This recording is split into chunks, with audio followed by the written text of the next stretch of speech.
I'm incredibly grateful for this opportunity to introduce to you an amazing young man who I've had the opportunity to connect with over the past year. Kendall Ryan graduated from UNC's Montfort College of Business in May of 2018 with an undergraduate degree in business marketing and a minor in psychology. Over the 4 years Kendall attended UNC, he was actively involved around campus, participated in many organizations, and even helped start one himself.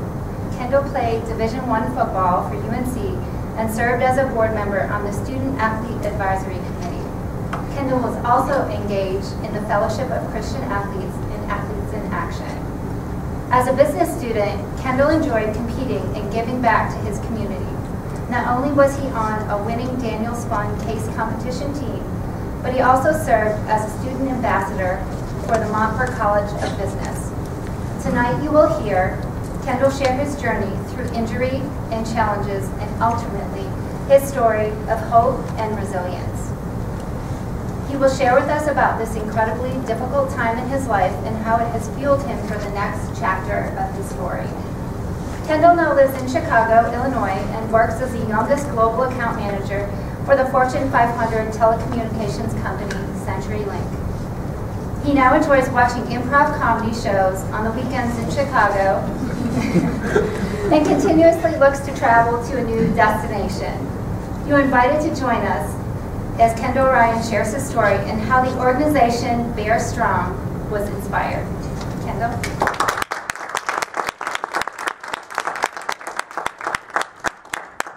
Thank you, Renee. Appreciate it. I see a lot of familiar faces, so thank you all for coming. I certainly appreciate it. When I was younger, and still today, I've always been large. I've always been larger than life and larger than my friends and even my brothers who are in this, I apologize, who are in the crowd today. I've always just been bigger than everyone. And as a child, I thought this was a bad thing. Because people would come up to me as a kid and they'd look at me and they'd go, wow, Kendall, you're so big. And as a kid, I thought this was a bad thing. Because just like all of us, I wanted to fit in. I didn't want to stand out. I didn't want to be larger than life. I just wanted to be normal. And still to this day, people look at me and maybe they don't crouch anymore. They rather look up and they say, wow, Kendall, you're so big. And my response has changed, and it's not uncomfortable anymore. It's more of a sarcastic response, and I say, holy cow, how did I get so big? I swear just last night I went to bed a 5'8", average-sized male.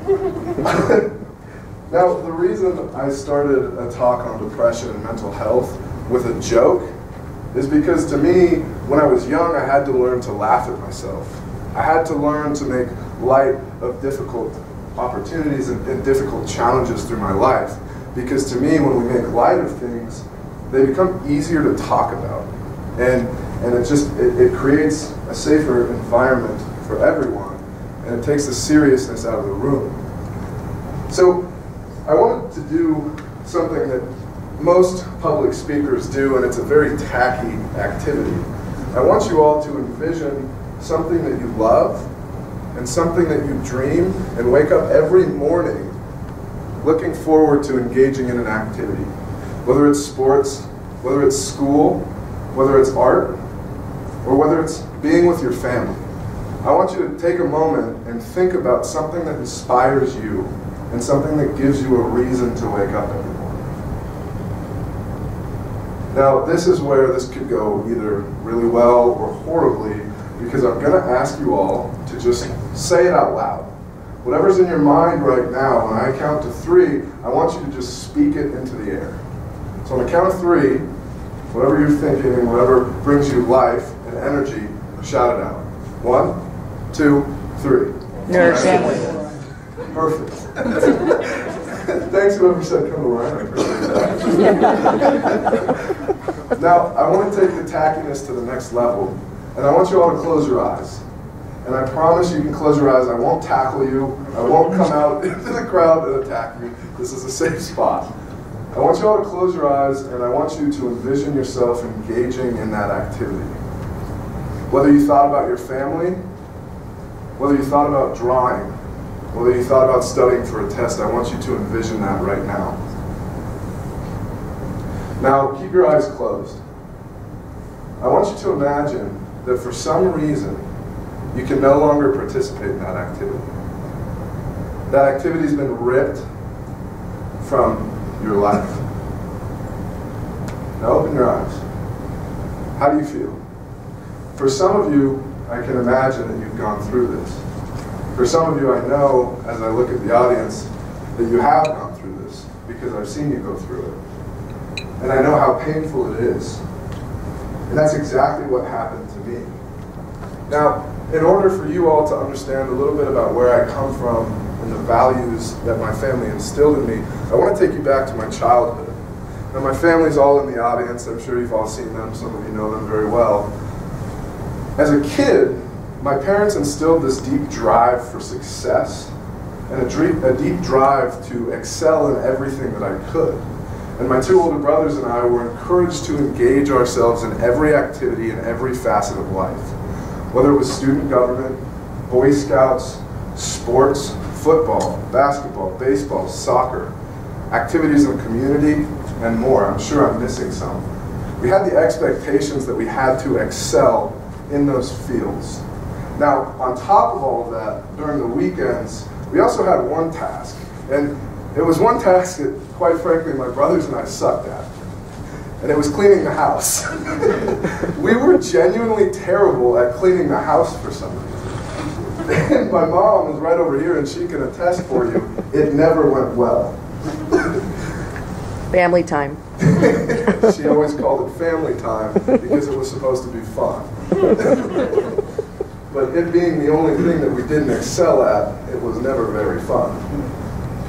So now that you understand a little bit about my childhood and where I come from and the values that my family's instilled in me, I want to take you forward to my high school. And I don't mean to talk about my past as bragging about where I came from. I'm certainly proud, but it was a difficult childhood. There were a lot of high expectations, and we were expected to excel in everything we did. And on top of all of these activities, we were expected to maintain a certain grade point average. Now, for my brothers, it was a 4.0, but me being the youngest, for some reason, I talked my parents into letting my expectation be a 3.5, and they bought it. And when they bought it, I knew I was going to be a salesman eventually. So fast forward to high school, I realized I was really good at football. And I realized that my anxiety about how big I was actually going to help me succeed in life. And what I started to find is, as a junior in high school playing football, I was able to attain an award that was first team all conference. And this meant that I was the best offensive lineman in my conference, in my position. And my junior year, I realized that my dreams and hopes of being a college football player were becoming reality. And my dreams were just right at my fingertips. Fast forward to the end of my senior year, and I was named first team All-Colorado. Now what this means is you are the best athlete in your position in the entire state of Colorado. This was a very big honor for me. And I realized in that moment that I was going to be a college football player. But what I realized is that I wanted to be a Division I college football player.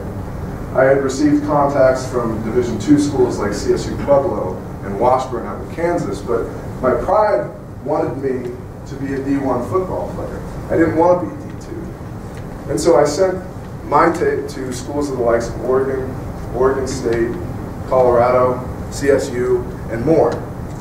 But what I found is, for the first time in my life, I had someone look at me, all of these Division I coaches, and they told me, Kendall, you're too small. For the first time in my life, I was being told that I couldn't do something because I was too small. And I didn't know how to react because I still looked at myself like, oh no, hang on, I'm not a 5'8" average male. I'm a 6'4", 300-pound monster. Now, I received walk-on offers to all of these colleges that I just mentioned, but to me, my pride wanted more than just a spot on the team, and what a walk-on offer is just that. It's a spot. You don't get an athletic scholarship, you just have a spot and you still have to pay your way. And I didn't want that. I knew I deserved money to be able to perform at this athletic caliber. So on Christmas Eve, I decided to call Coach Collins. And I'll remember the phone call forever because he answers and he goes, "Hello?" I said, "Hey Coach, this is Kendall." He says, "Oh, hey." So what are you doing? He said, "I'm at Home Depot shopping for a toilet." I said, well, that's a peculiar time to answer a phone call. And I told him, I said, "Coach, I want to commit to come to the University of Northern Colorado, and I want it to be my home for the next 4 years." So fast forward to my official visit. And what an official visit is you come to the university that you choose or are interested in, and you meet the players, you see the coaches, you meet faculty members, and you understand what you're going to get into for the next 4 years. Now, on my official visit, I remember it very vividly because the final day we were actually brought up to this room where we had breakfast with the coaches, with all of the other recruits, and finally, to wrap it all up, we end up in that back room right there, and you have a one-on-one with Coach Collins, and you have a conversation about your future at this university.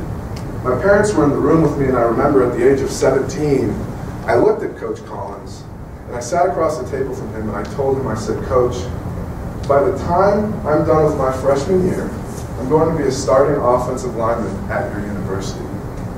Now, I can't imagine what Coach Collins was thinking as a 17-year-old kid told him he was going to be starting at his university.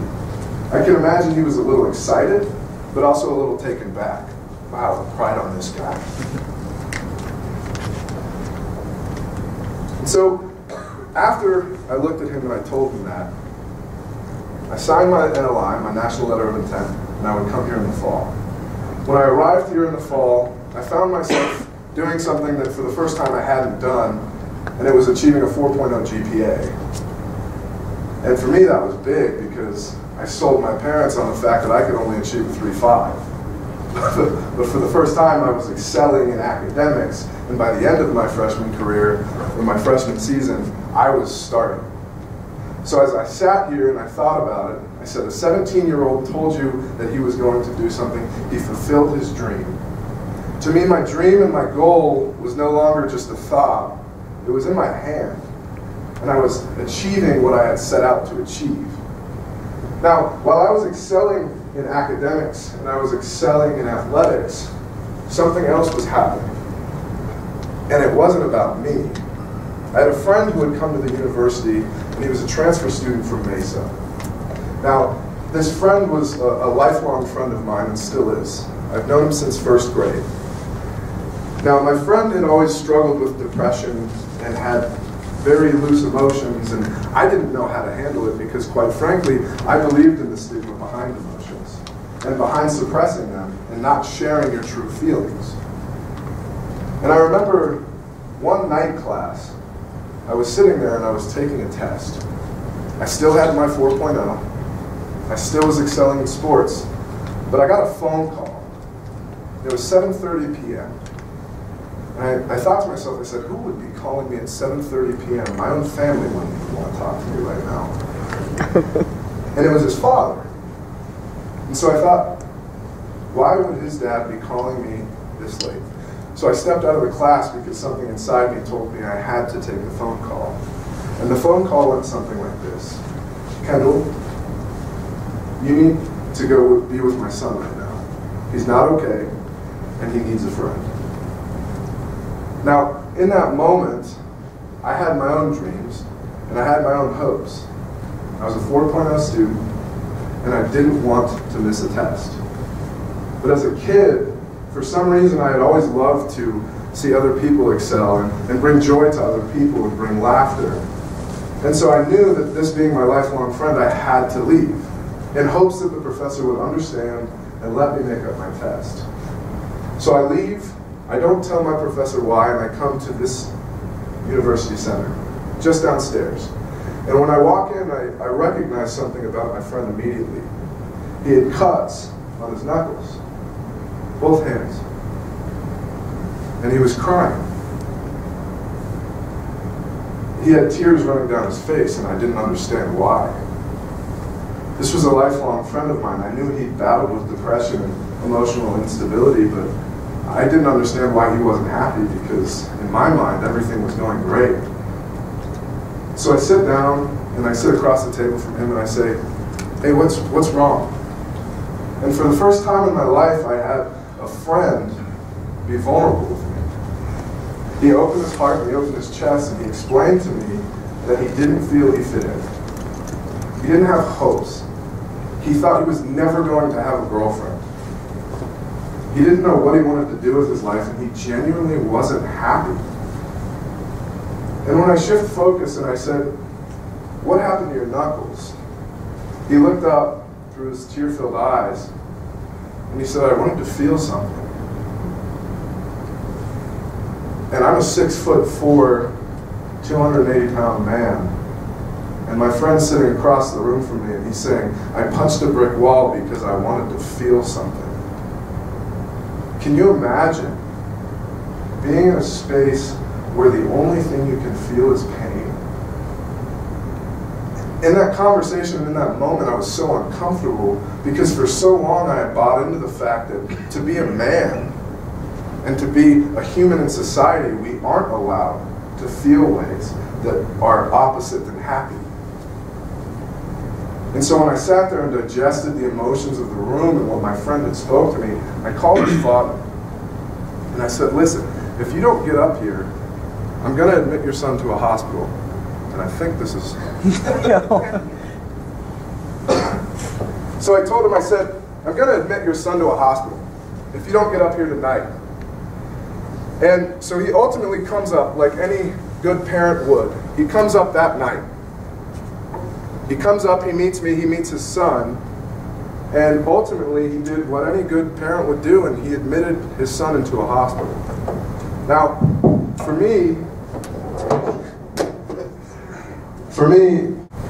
that was a pivotal moment, because this was a father who genuinely cared for his son, and I didn't know what to do. I told him, I said, I would love to care for your son in any way I can, but quite frankly, I don't know how, because I don't even know my own emotions. My friend would go on to withdraw from the university, go home to focus on his mental health. And I spoke with my friend before I shared his story with you because I wanted to make sure that it was okay with him. And I spoke with him and I asked him what he's doing now. After he had time to focus on his mental health, he's planning on going back to the University of Mines. He wants to get his degree in economics. And after he graduates, he wants to open a gym where he can allow other people to become physically fit and physically active. And even better, he has a girlfriend now. And for the first time in over 3 years, I heard genuine hope and genuine happiness come from one of my lifelong friends. Now I look back on that and I think how unprepared I was when my friend truly shared his emotions with me. And how I didn't understand him and how uncomfortable I was.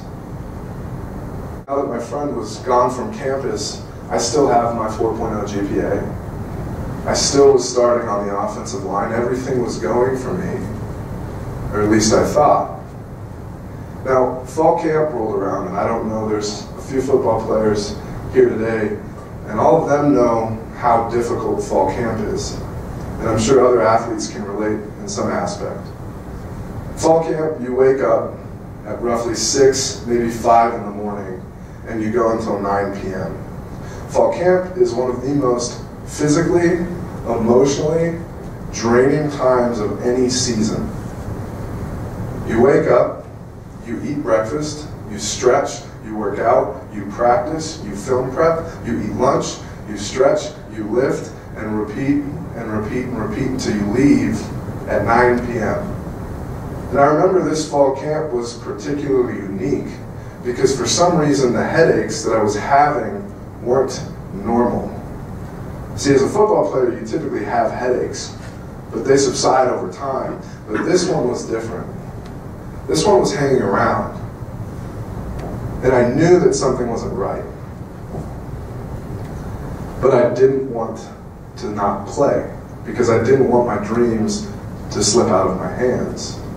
And I remember the particular drill in which I knew that I needed help. And it was a drill that allows us as offensive linemen to place our hands in a strategic position when a defensive lineman is rushing our quarterback so that our quarterback doesn't get tackled. It's arguably one of the lighter impact drills that offensive linemen do. And it's simply just getting down in an offensive stance like this and punching someone's shoulder. So as it was my turn to have my shoulder punched, I realized that the headaches that I were feeling weren't normal, and they were a pain that I couldn't describe. When I opened up about my headaches to my starting center and good friend at the time, he encouraged me to go get checked out by the training staff. But like any 18-year-old who was living out his dream, I knew if I told a training staff member that I had a concussion, that I would be out for at least a week. So he forces me into the training staff, and he tells them, Kendall needs to be checked out. We think he has a concussion. Now, if any of you know anything about concussion protocol, what concussion protocol looks like is you sit in a room, you're truly isolated with no light, no cell phone, no TV, as little sound as you can have. And for those of you in the audience who know me, which it is quite a bit, you know that that's not who I am. I don't like to be isolated. I don't like to be alone. I like to be out. I'm a very sociable person. You can ask anyone in the room, and some would even say that I'm attractive. I knew that would get you guys.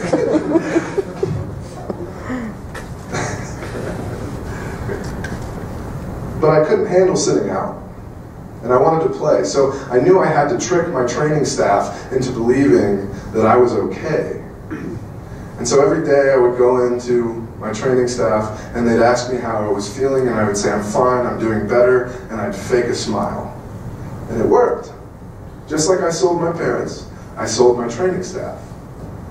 And I remember the first practice back, my head still was hurting, and my stomach was still turning.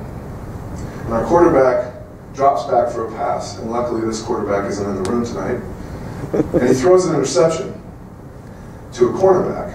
Now, a cornerback is a defensive player, and as the defensive player starts running down the sideline to finish the play, because as college athletes we're taught to finish a play regardless if you're in practice or in a game, I began to take an angle at this cornerback, knowing that all 6'4", 280 pound, 300 pounds of me could not catch this cornerback, because typically they're shorter in stature, very buff, and a lot quicker than I am. So I had to take an angle. And as I'm taking my angle, one of my good friends blindsides me, and he hits me in my temple. And this was one of the most excruciating hits I've ever experienced. I lost my vision for about 30 seconds, and I didn't know where I was. But I wanted to continue playing, because with every hit that I took, my dream was falling. My dream was failing. I was failing. So I continued to play for another couple days until the pain was so excruciating that I couldn't go on. So I went to the training staff and I told them, I said, I'm not okay and I need to see a specialist. I have a very bad concussion. When I go to see the specialist, he tells me that I have something called second impact syndrome, which essentially is a lot of concussions in a small time period, causing for traumatic head injuries. And when he told me this, he said, we need to get you into a CAT scan to understand if your brain's bleeding and if you're truly okay. He then referred me to another specialist, and then that specialist referred me to another specialist. And at that time I was taking medications to the tune of 5 to 7 different prescription medications daily. For the first time in my life, I didn't know who I was. Not that I wasn't conscious, but my dream was ripped from me. And these symptoms lasted for up to 8 months.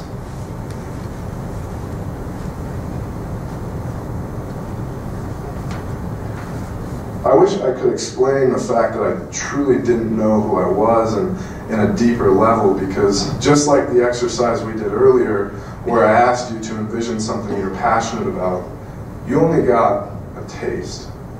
And some of you certainly understand the pain behind losing a sport that you love, or a loved one. You may understand that. But for me, it was incredibly severe and incredibly prolonged. Now, as I continued to see the specialist, I recognized that people would come to me and people would ask me, Kendall, how are you doing? We know you have these concussions. My family would call me, how are you doing in school? And every time I'd fake a smile. And I'd say, oh, I'm doing great. You know, God has a plan for everything. I'll be fine. But did I believe it? In the moment, no. I didn't. I was incredibly broken, and quite frankly, I didn't see a future for myself.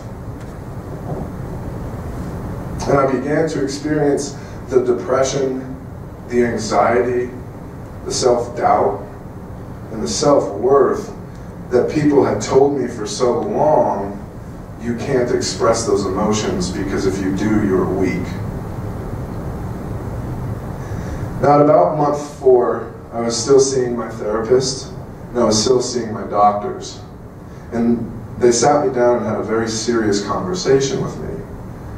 And they said, Kendall, you've been having these symptoms for 4 months. This is more severe than we thought. We think it's time to have a conversation around ending your football career. And I was 18 or 19 years old at the time, and I sat in the doctor's room and had him tell me that what I had envisioned for myself was no longer an option. That my dreams and my hopes and my goals I could no longer achieve. It wasn't his fault, but I was angry. I was hurt. And on top of all that, I felt I'd let other people down. In particular, my grandfather. See, my grandfather's health had been declining for a few years now. And he had this dream and this goal, and it was aligned with mine. He wanted to see his grandson play college football. A month after I was told that I could no longer play football, my grandfather passed away. And I felt that my dreams died with him. That was one of the hardest realizations that I've ever had to deal with. I felt that my dreams were buried with him, and that I could no longer identify with my family, and quite frankly, holidays weren't even the same. Because at holidays, as a football player, the conversations go the same, and I'm sure many of you can relate. How's the team looking? How's your performance? What's next season look like? What about after that? In my conversation, my answer shifted. I don't know. I don't know what's next. How's the team doing? I don't know. I'm not really a part of it anymore. I knew the guys still cared about me, but I didn't believe I was part of the team because I could no longer play what I wanted. I couldn't be who I wanted. See, my perception was that my family only cared about me because of my sport, and that was my true identity. I knew it wasn't true, but that was the perception, and now looking back, it's easy to say it wasn't true, but that was my perception. Now, after my grandfather passed away, I remember the next session with my therapist, and I remember walking into his office. And I'm a 6'4" man, I've said that multiple times tonight, you can all see it. But I remember walking into that room, feeling like a 3-foot fragile human. And I imagine that my therapist knew from the moment that I walked in that something was seriously wrong. But he continued the session with the same 5 vague questions that he always asked to get me talking. But see, what I didn't notice is over the 4 to 5 months that I'd been seeing him, he had been cultivating a space for me to be able to share my emotions with him honestly. Something that I couldn't do with my closest friends, and something I couldn't do with my own family. But somehow he had created a space for me to talk about my emotions. And the 6th question he asked, He leaned back and he took a deep breath. And he said, "Kendall, what's wrong?" Well, for the first time in months, I looked at him and I said, "I don't know who I am. I'm depressed, I'm anxious, I don't want to be here, I'm thinking about suicide. My grandfather's died, my dream has died with him, I don't know what's next." And I went on, and my explanation then was a lot longer, and it felt like 5 to 10 minutes, maybe an eternity. But the thing he did next struck me. He sat back, and then he leaned forward, and he let me sit in my emotions. And he let me sit in what I just said. I spoke all these things to light in a room, and he didn't respond. And I wasn't talking. The last thing I had said was how I felt and how depressed I was. And we sat there in silence. For the first time in my life, I was able to process my emotions in a room with a therapist that I've been seeing for 5 months. And the next thing he asked me was incredible, because I explained to him that I felt I had let my family down and I had disappointed my family. And he leans forward and he looks at me with a look that my grandfather gave me. It was a look that I was the only person in the room. And that in that moment of conversation, I was the only person who mattered. And he asked me a question. He said, "Kendall, do you think your grandfather would be disappointed with you? Do you think your family would be upset with you that you can no longer play football?" I knew the answer was no, but I didn't want to speak it. And I sat there in silence again. And he knew that I knew the answer was no. And we sat there and stared at each other. And he said to me, he said, "Kendall, the important thing now is that you find other passions. You find other outlets. You find something that you can enjoy and something you can identify with." And for the first time in over 6 months, I felt a little bit of hope. Now, I left the room and I was still very depressed. I was still very upset. I was still very hurt. But for the first time in months, I felt a little bit of hope. And I went home and I sat in my room and I digested not only the emotions that sat in that room, but the conversation that him and I had. And I recognized that he had challenged me to find what is next. So when I went home and I processed all of these things, I started to think about my passions and what I lived for. And I found that the Montfort College of Business was one of my other homes.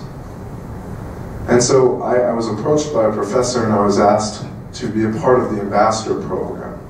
Now, part of the ambassador program and what that is you take on potential students who are looking to come to the university, and you tell them about your experience at UNC and why you love it and why they should come here. But I took a different approach. And in the interview process, they asked me, "Why do you want to be an ambassador?" And I sat there and I explained to them how when I was a kid, I always loved helping people. I loved helping people find the right fit and the right passion. And I told them I would tell kids the brutal, honest truth about UNC. And yeah, I loved it. But in that moment, I started sharing my feelings with 3 strangers who I had vaguely seen throughout the hallway, but I didn't really know them. I started sharing my thoughts of depression and my past with football and told them how broken I was. And when I was sharing that with them, I looked at the 3 women who were in the room and they were crying. They were crying for me. And I was still so uncomfortable with my emotions that I was so confused. Why are these women who I've met one time crying about my story? After I finished sharing my story, they wiped their tears from their face and they said, "Kendall, I have a son and I have a daughter. And we would hope that they would never go through something that you've been through. And we would hope that if they did, they would come talk to us and feel comfortable sharing that with us. And the third woman in the room had faced depression herself. And so I went home again. And see, I love to ponder my thoughts. And I went home, and again, once I digested those emotions, and I thought about that room and that conversation.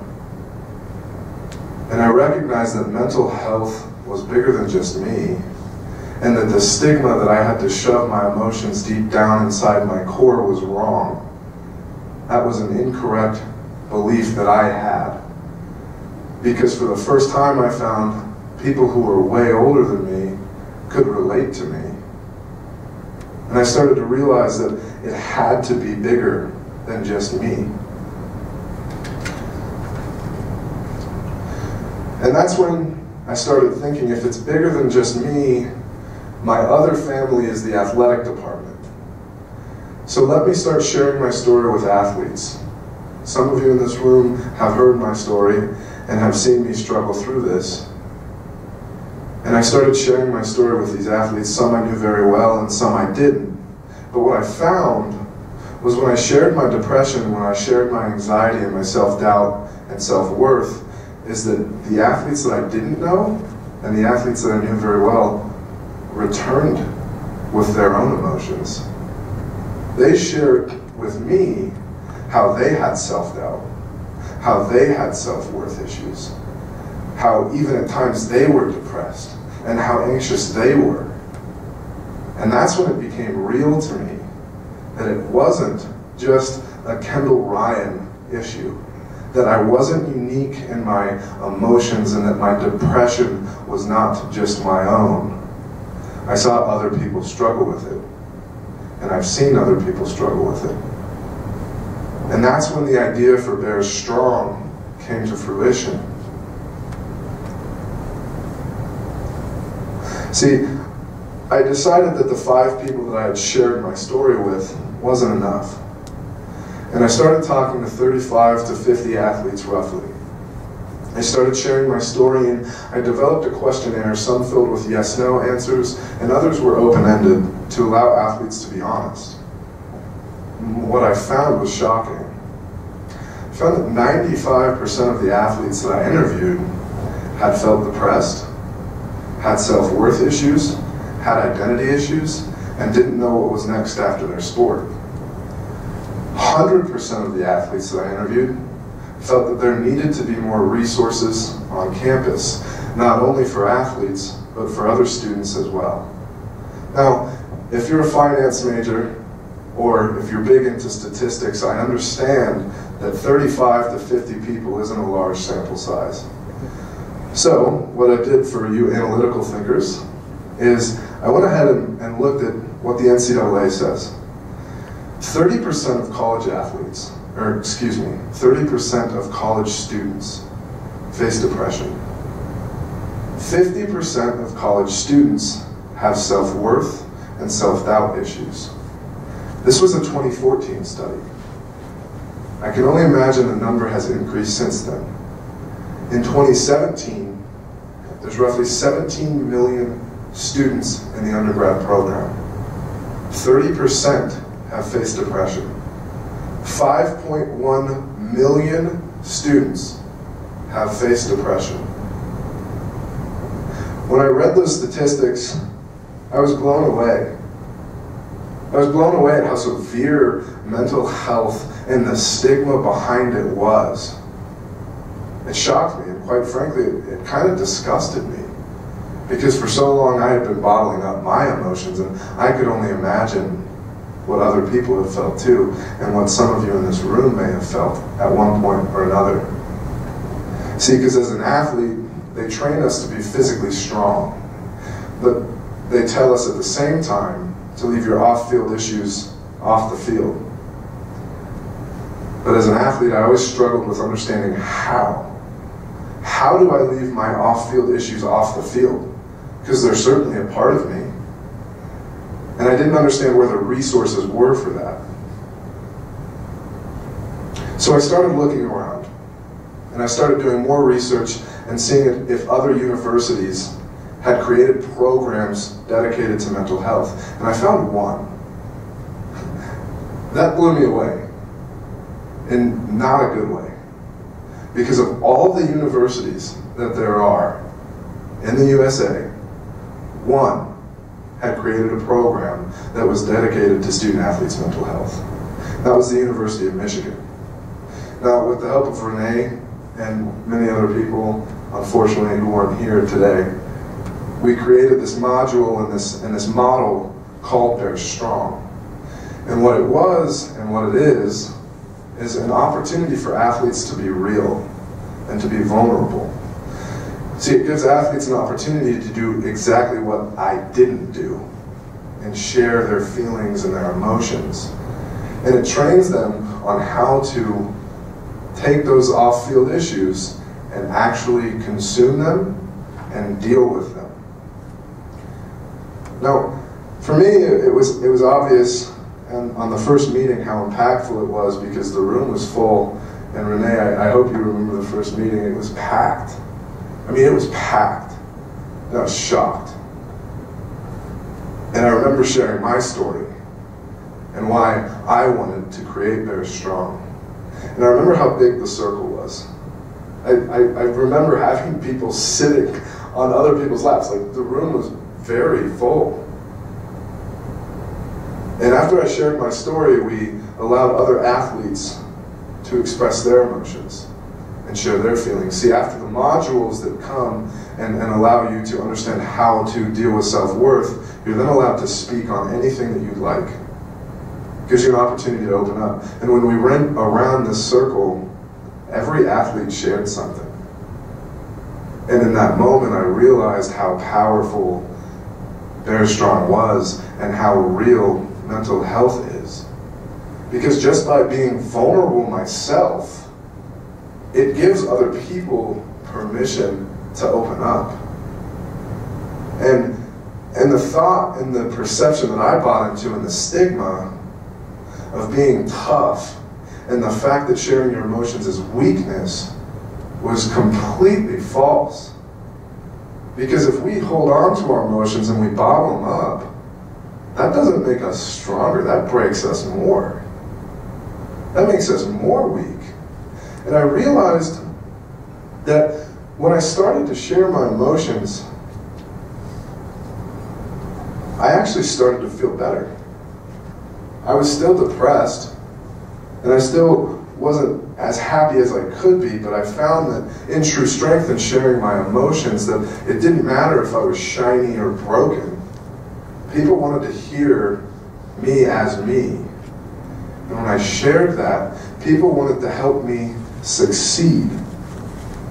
True strength is being able to look a complete stranger in the eye and tell them honestly how you were or how you are. I started doing this at airports, explaining to people how depressed I was because I could no longer play football, and I was shocked. Complete strangers would tell me that they faced depression and that they struggled with it. These conversations I'd never had until I started sharing my feelings and my thoughts about depression. See, we need to shift our mindset as a society and as a group, because true strength is exactly what I've said. It's opening up your heart to allow other people in, strangers or not. But what I found with Bear Strong is that I still had let some people down. I created a community on campus, but I still hadn't told my family or my best friends how I was actually feeling. And I remember one night I picked up the phone call to call another one of my good friends who I'd known since first grade, and I told him about my depression, about my anxiety, about some of the suicidal thoughts that I had faced. And he sat there in silence.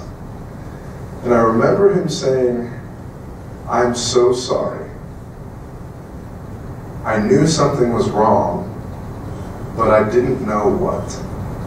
You wouldn't let me in." He apologized to me for the fact that I didn't let him in. See, what I found is that the people around us and the people who care for us want to help us, and they want to see us succeed. And so after I understood that I had let my friend down, I realized I still hadn't told my family because I wasn't ready. And so what I did was I wrote a blog post. I felt that was the best outlet to tell my family that I was depressed and anxious and had all of these suicidal thoughts. I thought that was the best avenue, and it probably wasn't, but it was what worked for me in that moment. And what I realized is when I published that blog post, not only did my family begin to call me and ask me why I didn't share, but my community from elementary school, from high school, and from college started calling me. I realized that there was an entire network of people who I never shared my story with, who genuinely cared about me. And I realized that when I started doing that, doors began to open for me. And in that moment, I realized that I had to challenge myself moving forward to be brutally honest. Whether I was happy, sad, put together, or broken, I had to be brutally honest, and I had to hold myself accountable. So I created a personal statement that still lives with me today. And the statement goes something like this: the only language that all humans speak is emotion. The only language all humans speak is emotion. If we can understand a person's emotion, we can understand a person. And if we can understand a person, we can create a positive, lasting impact. For me, this mission statement and this personal statement would now challenge me going forward. Regardless of how I felt, good or bad, I had to share it. Because if I wanted a successful outcome, I had to be brutally honest. People truly wanted to see me succeed. And I hope that through this conversation that you've seen that it's hard. And I'm sure some of you know how hard it is to be honest and to be vulnerable. It's not easy because we feel weak. But when we feel weak, we find people who lift us up, making us stronger and better. Now, I hope the story to this point has relayed the fact that this wasn't an overnight transition. This was a long process. And when I was driving up here, I recognized something about my car. And you're probably all saying, Kendall, what does your car have to do with depression? But let me explain. When I was looking through the windshield, I recognized something, how big it was. I recognized how big the windshield was. And then I looked at the rearview mirrors, and I recognized how small those were. And I thought to myself, why is it that our rearview mirrors are so small and our windshield is so big? Well, because for so long, I wasn't looking forward, I was looking back. And I recognized that when I was looking back, I was missing out on the most important part of the road, what's in front of you. Just like my therapist had challenged me to find what was next, I realized on my drive up here, just like car windshields, we all have to have the same vision. Rearview mirrors are still there, and they're important to look into for safety purposes and for learning purposes. But if we ever want to be truly successful, we have to continue looking forward. Now, I'd like to reiterate that it wasn't easy, and just like some of you in the crowd who maybe have faced depression or are going through it right now, you may not know how to share your emotions because you're scared. And you're scared to let people in and let them see you as you are. And you're not alone. And I hope you recognize that. Because I needed a lot of professional help. I needed to see doctor after doctor after doctor and eventually I had to start sharing with my community. Now, I want to bring you up to speed, just like I did with my friend's story that I shared. He has hope, and he has a passion now. See, for me, like Renee said, I'm 22 years old. I work for a Fortune 500 company as the youngest global account manager. And in sales, it's unheard of to be 22 years old and be in global sales. I still struggle with depression, and I still struggle with anxiety.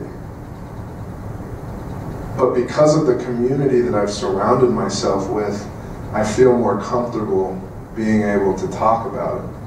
And I realize that through these conversations, opportunities arise. And people genuinely want me to be lifted up. People don't want to push you down. And that brings me to the last saying. And I read it to you earlier. And it's my personal mission statement.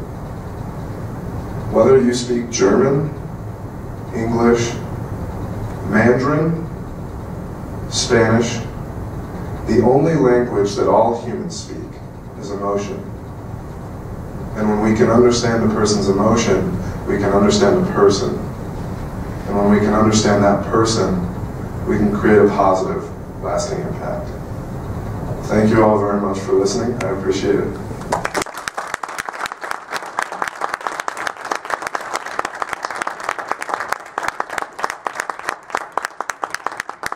So I think a really important part of mental health is self-care. So I'm really curious, how do each of you practice self-care, and what tips do you have for students trying to find methods or strategies that are like effective for them, that maybe fit into their busy schedules, but really help them to rejuvenate and take care of themselves as college students? I heard you say, even though we all have busy schedules, and to me that's I'd like to challenge you, because mental health is very important, and I think that when we say we all have busy schedules, I think we build to the stigma. But to me, that was something I used to say as well. Like, my schedule's so busy, how can I fit this in? But for me, what I'm finding is, during my story, you all heard of times where people would let me sit in my emotions, and they'd ask me challenging questions that were like very deep, and they'd cut me deep. And the emotions, like I could really feel the emotions in the room. For me, no matter how busy you are, I practice it daily. And for me, it comes before bed, because I think before bed is the time that we all can find time before bed. And even if it's in bed, we all, at least myself, I take like an hour to fall asleep. I don't know if that's normal or not. But I'll sit there for 30 minutes in my bed, and I'll think about the emotions that I had through the day, and just really actually pay attention to them. Because before my story, I wasn't paying attention to them. I was bottling them up, I was telling myself I was too busy. But for me, self-care is one of the most important aspects in life. Because if we're not feeling right, okay up top and in here, then how can we function as people? And so for me, it's making time that's crafting it into right before I go to bed. I'm learning a lot here tonight, Kendall. And I just thought of a question, because, sorry, Mom knew there was a problem. How could you tell someone else to get through to you? Someone else in the room might be hurting. What can family, what can friends do to break that facade? This is actually like the first time that my family's heard my whole story. Yeah, shocking, I know. But for me, I kind of wanted, this is twisted, but I kind of wanted to do this to them. Because I wanted to see their emotions. And for me, it was important for all of you to see the impact that it has on a family. And so even though realistically it was unfair of me to do this to them, I felt that, like, you can all look around at my dad, who's bawling right now, and I think, to me, that's a great question, and that's one that I haven't found the answer to yet, because for me, it's all about timing. I wasn't ready to share my story with my family, because in my head I had this perception that my failure was going to disappoint them more. I would challenge those of you who may be feeling that today to recognize, like I lacked the recognition to see that my family was one of my biggest support groups. I failed to recognize that.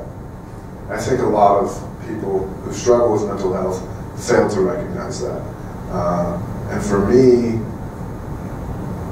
what made sense to me was the simple questions. The simple questions that people didn't ask me because they were too simple.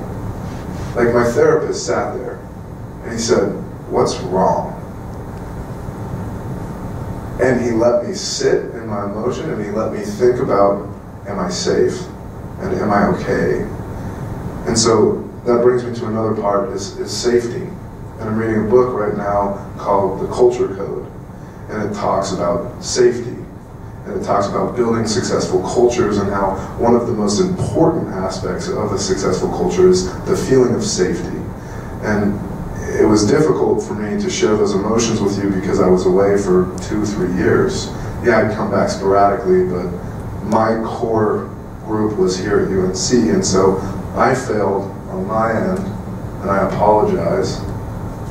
But for those of you in this room who may be dealing with self-doubt or mental health issues, I would recommend not waiting, because had I shared my emotions sooner, my mindset would have shifted sooner. And I may have been better quicker. And so that's a great question. And how can we help you more? From a student perspective and a student athlete perspective, how can we help you help us? I think one, spreading the word. I mean, I think it's known that we're a bit understaffed right now, you know, but we still want students to come seek us out. We'll never turn a student away. We have 24/7 on-call coverage, so we want students to know our phone number, because ever in need, you know, there's always somebody to talk to the student. And so we want students to know that we're their counseling center, like we're here to support you. And we're creative. Like, I mean, we make sure that, you know, we do our best to get students supported, student athletes in particular, you know, out of the Bear Strong and the work that Renee and Kendall did. You know, Andrew has much more time, you know, Dr. Smith is there much more than Renee was able to be there, you know, and we were able to get some NCAA funding, and, you know, we were able to get creative, and so things like that, you know, helps to get more support, particularly for athletes and for other populations. And so, you know, we want to be here as best we can for students because it's so important. And even some of the new research, you know, Tobias, I know that the committee that you're on for recommendations and the task force and stuff, a lot of that Generation Z, like what they're talking about is students want, like, they want services, you know what I mean? You want the support, like that's what you need to be successful as students, like that's what students are seeking. And I think using your voice to say, like, these are the things that we need to be successful, I think administration wants to hear that. And so I think, you know, voicing, you have voice, like, do you know what I mean? Like, we are here because of you all. Like, I have a job because you chose to be a student here. Student athlete, student, whatever, but like, that's why I'm here, you know? And so, like, she just said they'll be creative. They were very creative with me. like we created something out of nothing. And so if you ever wonder that, I mean, go to a Bear Strong meeting and like make it yours. Like if they're not teaching something and you want to learn something, tell them. Because that like anything that is revolving around mental health is for us. And so if there's a space that they're missing, tell them. Hi, I'm Kendall Ryan, and I used to play football at the University of Northern Colorado. I got recruited to play football at the University of Northern Colorado coming right out of high school. Being able to compete at a Division I level and succeed, this was something I dreamed about. As a redshirt freshman, I overtook the starting left guard, and unfortunately in fall camp, suffered multiple concussions, which was then diagnosed with second impact syndrome. That really led me to a downward spiral of depression, anxiety, and a loss of self-identity. My whole life I played football. Ever since I was in 2nd grade, I was Kendall the football player. And now here I was, Kendall. Well, who was Kendall? I felt very alone, but something I didn't recognize was that I didn't have to be. I decided to interview about 35 to 50 athletes. And I asked them simple questions, just have you ever felt depressed? Have you ever felt anxious? And what struggles do you see that athletes have that normal students don't? Over 98% of the athletes that I had spoken to had felt depressed, had felt anxious, and struggled with their self-identity at some point through college sports. Through the counseling center and the athletic department, we were able to put together an organization called Bears Strong, one in which athletes from every walk of life, every sport, could come together and speak freely about their emotions, their struggles, and what they want to be in life outside of sport. Being in a group like Bears Strong allows other people to validate your emotions and show you that it's okay. It's okay to be vulnerable and it's okay to be hurt. Bears Strong has been so critical for me because this is something I wasn't able to do by myself. I needed other people and I needed a community to support me through this struggle. Regardless of whether you're an athlete, a mathlete, or whatever you may be, I encourage you to speak out, to let your voice be heard, and let other people around you know how you're feeling and what you're thinking. And if you need help, seek it. There's nothing wrong with that.